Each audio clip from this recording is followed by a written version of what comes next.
हिजड़े ना बने, मर्द बने। और रिजालु कव्वामून अलन निसा को सही सही हमने रिजालु कव्वामून अलन निसा का मतलब ये निकाला, मर्द वो है जो औरत पे लठ फेरे, मर्द वो है जो औरत की टांग तोड़े। ये मतलब नहीं है इसका। इसका मतलब ये कि मर्द वो है जो अपने बाजुओं की कमाई से कमा के औरत को खिलाए। ये रिजालु कव्वामून अलन निसा। और सुनो, निकाह कौन कर सकता है भाई? क्या बोला जाता है? नान नफका। इसमें नान नफका किसे कहते हैं? बताएगा कोई? घूर के मत देखो, तुम्हें ये सब पता कि डीजे का कौन सा वाला सेट, कहां की लड़की अच्छा नाचती है, हमें पता नहीं है। तो ये नान नफका क्या है? घर भी देना पड़ेगा, रोटी भी देनी पड़ेगी, जरूरत का सामान, बिस्तर देगा कि नहीं, बर्तन देगा कि नहीं, देना चाहिए ना। मगर बेगैरती देखो, देखो बेगैरती है। मर्द जिस बिस्तर पे सो रहा वो इसके बाप का नहीं, लड़की के बाप का है। ये है नान नफके वाले। जिस प्लेट में खा रहा है वो इसके बाप की नहीं, उसके बाप की है। हद हो गई। जब से निकाह हुआ ससुराल के ही जूते पहन रहा है, इतना नंगा है। 5 साल शादी को हो गए, अभी तक सास के दिए ही कपड़े पहन रहा है। उसके बाद कहता है 2 मिनट में निकाल दूंगा। ये तेरा है क्या बे? जब से आई अपने बाप के दिए बिस्तर पे लेट रही है, अपने बाप के दिए बर्तनों में खा रही है, अपने बाप की दी हुई जूतियां पहन रही है, अपने बाप का फर्नीचर इस्तेमाल कर रही है। इतने बेगैरत हैं तो वो चल रहा फर्नीचर एक लेना अदरक अलमारी में आपने भेज दिया कि भाई सिर्फ के नीचे कितनी जगह, तो लड़के वाला कह रहा पूरा नाप लो, ये सारा ही फर्नीचर बनवा दिया। कुत्ते भीख मांग लेना बेगैरत। एक छती तो दे रहा था तू, और वो भी तूने लड़की के बाप से ले ली। अगर तेरी औकात नहीं बिस्तर और छत देने की तो तुझे जायज ही नहीं है तू किसी की बेटी को दुल्हन बना के ला सकता। फिर तुम मर्द नहीं, हिजड़ा है। और हिजड़ों को किसी की बेटी से निकाह की इजाजत नहीं। अगर दुल्हन लानी है तो मर्द बन। खुदा ने तौफीक दी है बेड खरीद ले, मगर बेड खरीदे कहां से? अब्बा एक ही पलंग को जोड़ जोड़ के सो रहा उसका। कभी पायती टूट जाती है तो कभी पाया टूट जाता, कभी धांच लगा रहा तो कभी पाया लगवा रहा। एक बेड नहीं खरीद रहा क्योंकि लल्ला के बिया में मिलेगा। और जबकि इस बुढ़े को एक दिन नहीं सोने देगा ये, इसे फिर भी खटोले पे ही सोना। लेकिन बेड कह रहा 1.25 इंची की पिलाई में चाहिए। क्यों ज्यादा जोर आ रहे हैं तुझमें? 1.25 इंची कब्र का जो तख्ता लगेगा वो भी आधा इंची का होगा। पता चलेगा कितनी मजबूत होती आधी इंची की पिलाई। हद हो गई बेगैरती की। निकाह आसान करो। ये जो बेटियां गैरों के बिस्तर पे जा रही हैं, तुम्हारी इन फजूलियात की वजह से जा रही हैं, तुम्हारी डिमांडों की वजह से जा रही हैं। बाप की दहलीज पे बेटियों के बाल सफेद हो गए, तुम्हारे मांग की वजह से बेटियां बाप की दहलीज में बूढ़ी हो गई, तुम्हारी नाजायज रस्मों की वजह से। निकाह इतने आसान कर दो, इतने आसान कर दो ताकि कोई गरीब बेटी रोए ना, बल्कि तुम्हारे किरदार को देखे, सजदा करके कहे मालिक शुक्र है तूने मोहम्मद की उम्मत में पैदा कर दिया। ऐसे किरदार पेश कर ताकि बेटियां फख्र से कहें कि हम हुजूर की उम्मती हैं। फख्र से कहो हम मुसलमान हैं। सारे बोलो हम मुसलमान हैं। ये जो छचुंदर पचुंदर कहते फिरते ना, घर वापसी करो। पहले तुम हिंदू थे, चल थे आजा बात करते। अकल किसकी सही काम करी है? बैठ, जो सही होगा उसका धर्म मान लिया। अपने घर में बैठ के नारे नहीं लगेंगे घर वापसी के। पहले बेवकूफ थे हम जो दरख्तों को पूजा कर रहे थे, जो चांद को सजदे कर रहे थे। मेरा नबी आया, पालने में लेट के उंगली उठाई और चांद का खिलौना बना के कहा इसे सजदा न करना, तुम इसके लिए नहीं हो, ये तुम्हारे लिए बनाया गया। लोग सजदा करने लगे सूरज के आगे। हुजूर ने अली की गोद से सर उठा के उंगली उठाई, सूरज पलट के आ गया। फरमाया इसे भी सजदा न करना, ये तुम्हारे लिए है, तुम इसके लिए नहीं। जो दरख्तों को सजदे करते थे वो दरख्त खड़ के आए। हुजूर ने बताया तुम इसके लिए नहीं, ये तुम्हारे लिए है। हमारी अकल में गोबर नहीं है, हम उसे नहीं पूछते जिसे हाथ से बनाना पड़े, हम उसे पूछते हैं जिसने कायनात बनाई। हम उसे पूछते हैं जिसने कायनात बनाई। और सब जो मक्खी ना उड़ा सके उसकी औकात क्या। हमारा रब तो वो है जो कहता नहनु अक़रबु मिन हब्लिल वरीद। हम तुम्हारी रगे जा, हाँ मैं तुम्हारी रगेजा से करीब हूँ। मालिक सुनता है तू, वो कहता उजीबु दावत दाई इज़ा दआन। महबूब कह दे जब ये आवाज देते हैं तो मैं इनकी आवाज सुनता हूँ और इनके जवाब भी देता हूँ। कितना देता?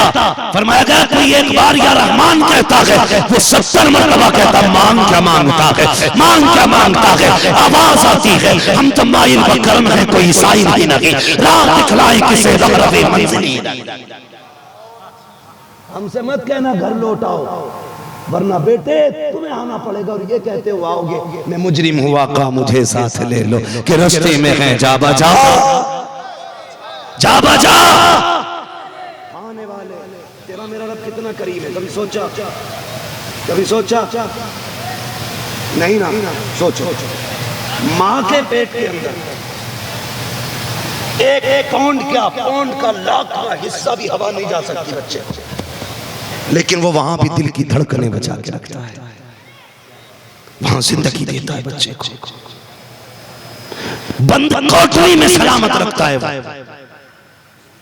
और सुन उसने क्या निजाम बनाया। सोचा तुमने बच्चे छोटे होते हैं ना, 8 दिन का ही बच्चा क्यों ना हो, माँ की गोद से ले लो रोने लग जाता है। रोता है कि बोलो, सर ना हिलाओ, ये आगे वाले लोग जरा जिंदा रहे मेरे भाई। रोता कि नहीं? एक नहीं 1000 औरतें खड़ी हैं, सारी औरतों की गोद में बच्चा दे देना, वो सिर्फ अपनी मां की गोद में आके छुपता है। ये 8 दिन का बच्चा, इसे कैसे पता चला कि मेरी मां कौन सी है? जब बंदे का दिमाग काम नहीं करता था, जब उसकी अक्ल को इतनी कुव्वत और तवानाई नहीं थी कि वो देख और छू के फैसला करे, तो उसने बच्चे की दिल की धड़कन का रिश्ता मां की दिल की धड़कन से रख दिया। जैसे ही बच्चा मां के सीने पे आता, धड़कन कह देती चुप हो जा, मां की गोद में आ गया। बच्चा समझ जाता है ये वही धड़कन है जिसे 9 महीने से सुन रहा था। और यार अगर बच्चा माँ को धड़कन से पहचानता है तो बंदा रब को उसकी शान से क्यों नहीं पहचानता? पहचानो अपने रब को, पहचानो और रब के करीब हो जाओ। वक्त होता तो मैं बताता बंदे के रिश्ते रब से कैसे हैं, मगर बस इतना सुन लीजिएगा। हमें घर वापसी नहीं करनी है, तुम्हें करनी पड़ेगी। अगर ना माने ना तो याद रखना फिर शेर बेशेले सुन्नत आएंगे, फिर मुफ्ती आजम हिंद आएंगे और शुदी की तहरीक की तरह पंडित शरदानंद आर्या का हाथ पकड़ के शेर बेशेले सुन्नत ने कहा था चली आग तेरी जलाई हुई है, इसमें घी तूने डाला है, शोले तूने भड़काए हैं, आग भी तेरी है। अगर तुझे नाज है अपने धर्म पे, चल साथ चलते हैं। जो जल जाएगा वो मिट जाएगा, जो रह जाएगा उसी के मजहब का परचम बुलंद होता नजर आएगा। वो जो लाख लोगों को हिंदू बनाने चला था, हाथ छुड़ा के भागा, वो जानता था मैं झूठा हूं, ये सच्चा है। कभी मुंह ना लगना, अगर हमने हाथ पकड़ लिया तो कढ़ाई के अंदर ले जाके मानेंगे, फिर पता चलेगा किसकी हुकूमत चलती है और किसकी कढ़ाई के अंदर पकौड़ी बनती है। इसलिए तुमसे भी गुजारिश है मुसलमान बनो, पक्के मुसलमान बनो। कैसे? कभी टोपी नहीं उतारनी, चेहरों पे दाढ़ियां सजाओ, तुम्हें पता है तुम मुश्किल से 25-30% हो, लेकिन तुम्हारे हमारे कलेजे डर है तुम्हारा, जबकि हम अमन वाले लोग, हम आतंक वाले लोग नहीं, हम शांति फैलाने वाले लोग हैं, फितना फैलाने वाले लोग नहीं। शांति का सबक मेरे हुजूर ने दिया, फितने का मिटावा किया मेरे हुजूर ने। बस हम यही चाहते हैं, खुदा के वास्ते हम अपनी नस्लों से गुजारिश करते हैं, अपने तौर तरीके बदलो, उसूल बदलो, जिंदगी हुजूर की जिंदगी की तरह गुजारो। फरमाया गया वमा अरसलनाका इल्ला रहमतल लिल आलमीन, महबूब हमने आपको रहमत बना के भेजा। ये उनकी रहमत की बदौलत है कि अभी तक हम सलामत हैं, अभी तक हम सलामत हैं। अगर वो ना होते तो कब के पत्थर गिरते, कब जमीन फटती, कब हमारी सूरतें बिगाड़ दी जाती। मगर वो तो उसने वादा किया है, मा कान अल्लाहु लियुअज़्ज़िबहुम व अंत फ़ीहिम रसूला, महबूब जब तक तू इनके बीच रहेगा मैं अज़ाब नहीं दूंगा। रब कहता महबूब गुस्सा तो बहुत आता है इनकी नाफरमानियों पे, जलाल भी बहुत आता, जी में आप पत्थर गिरा दूं, लेकिन बात ये है तेरा चेहरा देख के मैं इनकी खताओं को बख्श देता हूं। हुजूर रहमत बन करके आए हैं, हुजूर रहमत बन करके आए हैं। यही वजह है आला हजरत ने क्या कहा, मुस्तफ़ा जाने रहमत पे लाखों सलाम, शमे बज़ में हिदायत पे लाखों सलाम, एक मेरा की रहमत में दावा नहीं, शाह की सारी उम्मत पे लाखों सलाम। अब पूरी सुन्नियत कहती है डाल दी कल्ब में अज़मत मुस्तफ़ा सैयदी आला हजरत पे, जब तक जिंदा रहना मसला के आला हजरत पे पाबंद रहना। कोई भी पीर तमाशा आके करे, शजरा दिखाए, नसबनामा दिखाए और बरेली से दूर कहे लात मार दे, लात मार दे, कहना तेरे शजरे की जरूरत नहीं है, हम बरेली को खुशबू से पहचानते हैं और बरेली वाले जन्नतियों को खुशबू से पहचानते थे। सैयदी सरकार उवैस मुस्तफा साहब क़िबला बिलग्राम शरीफ, आप फरमाने लगे, एक दिन सरकार ताजुश शरिया बिलग्राम शरीफ आए। सरकार ताजुश शरिया की आंखों से हज़रत को नजर नहीं आता, कहते हैं लोगों की भीड़ लगी थी मुसाफे वालों की, तो कहते हैं जो भी आता हज़रत के हाथ चूमता, मुसाफा करता। हजारों लोग आए,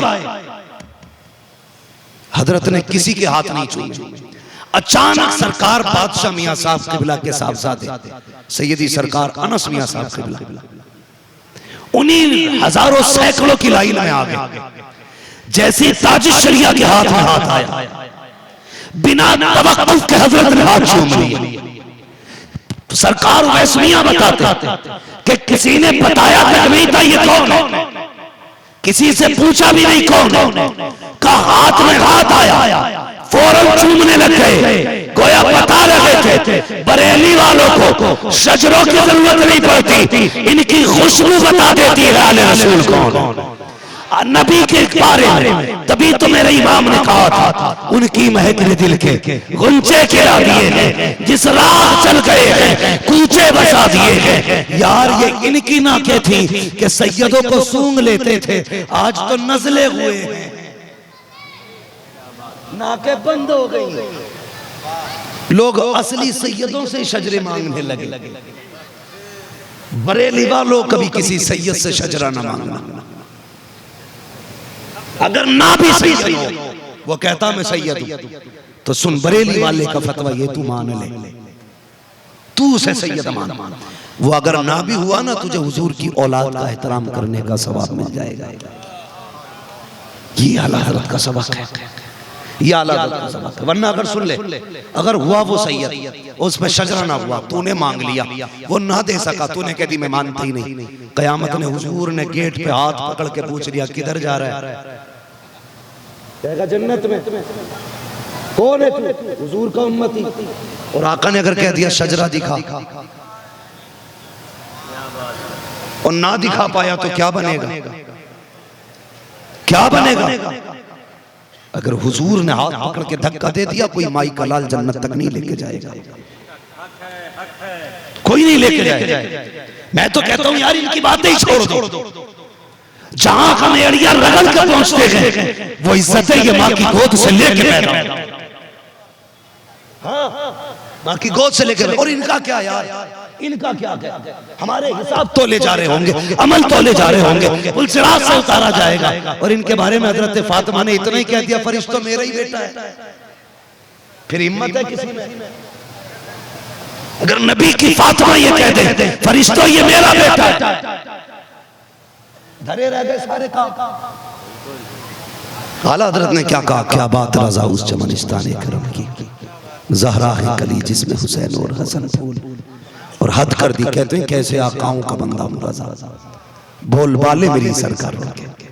तो मैं जो अर्ज कर रहा था ना, मेरी बात सुने। सरकार वैस में साहब कहते हैं, सरकार ताजुश शरिया ने बिना पूछे कचे हाथ चूम लिए। कैसे पता चला? फरमाने लगे खुशबू ने बता दिया कि हुजूर का बेटा आ गया है। ये अल्लाह वाले। और पीरों से भी बचियो भाई। एक हंगामे महशर हो तो भूलूं उसको, सैकड़ों बातों का रह रहे के ख्याल आता है। कितनी बातें बताऊं, रह ही जाएंगी। बस इतना समझ लियो, झाड़े शाह, छप्पन शाह, झाड़ू शाह, पुजार शाह, अंगूठी शाह और छाछ शाह, बटूरे शाह, लटूरे शाह, इन सब से बच। हाँ जी, वो पूरा बिसात खाना लिए घूम रहे, 8-10 औरतों की चांदी पहने घूम रहे। लोग गुमराह हो रहे। ना, हाथ उसके हाथ में देना जो हाथ यहाँ पकड़े रिश्ता मदीने वाले से जोड़ दे। उस शख्स को पीर बनाना जो सुन्नी बरेलवी हो, जो सुन्नी बरेलवी हो। और मैं तो चैलेंज के साथ कहता हूं, अशरफी हो, बरकाती हो, चिश्ती हो, हशमती हो, रज़वी हो, अगर जाती झगड़े ना तो ये निस्बतें हटा के बात कर। चोरी करने के लिए अशरफियत न लगा, बेईमानी करने के लिए हशमती न बन। हाँ, अगर तुझे अपनी साथ मनवानी है तो अपने नाम के साथ चिश्ती ना लगा। मैदान में आ बैठे, फिर पता चलेगा दूध का दूध, पानी का पानी क्या। चोर है वो लोग जो खुद गलत होते और साथ में हशमतियत और रज़वियत में टाइटल लगा के चोरियां करते। इंसान का बंदा है, ये टाइटल हटा। हशमती होना बुरा है? नहीं ना, बोलो बुरा है। ये अरबाब मिंबर बोले हशमती होना बुरा है? नहीं ना, क्योंकि ये नस्बत शेर वैसे अहले सुन्नत की है। लेकिन बाज हशमती लगाने वाले कंजर लगते हैं, क्योंकि कहने को हशमती भी है और बरेली का बुग़्ज़ भी उनके सीने। जो बरेली का बुग़्ज़ रखेगा वो हशमती नहीं होगा। और सुन, जो आला हजरत का नहीं होता वो बगदाद वाले का भी नहीं, वो अजमेर वाले का भी नहीं। चिश्ती वही होगा जो बरेली वाले का होगा। इसलिए गुजारिश है, लड़ाइयां लड़नी है ना, जरा इनसे टाइटलों से हट के लड़ो, फिर बताएं तुम्हारी माँ ने कितना दूध पिलाया। सहारा लेकर के फितने फैला रहे। वमा अरसलनाका इल्ला रहमतल लिल आलमीन। मैंने आपसे पहले कहा था, ऐसे शख्स के हाथ में हाथ देना है जो सुन्नी सहीहुल अकीदा हो और बरेलवी निस्बत अपने दिल में रखना। करेंगे इंशाअल्लाह, जोर से। बस जो अगला तुमको माफ फरमाए रब कायनात। जिंदगी ने दिया साथ, फिर होगी मुलाकात। चमन रहा फूल खिलेंगे, जिंदगी रही फिर मिलेंगे। मुसाफिर हैं मुसाफिर हो तुम भी, किसी मोड़ पर फिर मुलाकात होगी। फकीरान आए सदा कर चले, सदा खुश रहो ये दुआ कर चले। सारे लोग कलमा शरीफ पढ़ लीजिए, ला इलाहा, और जोर से ला इलाहा इल्लल्लाहु मुहम्मदुर रसूलुल्लाह व मा अलैना इल्लल बलाग। अस्तगफिरुल्लाह रब्बी मिन कुल्ली ज़ंबिन व अतूबु इलैहि। अस्सलामु अलैकुम व रहमतुल्लाहि व बरकातुहू।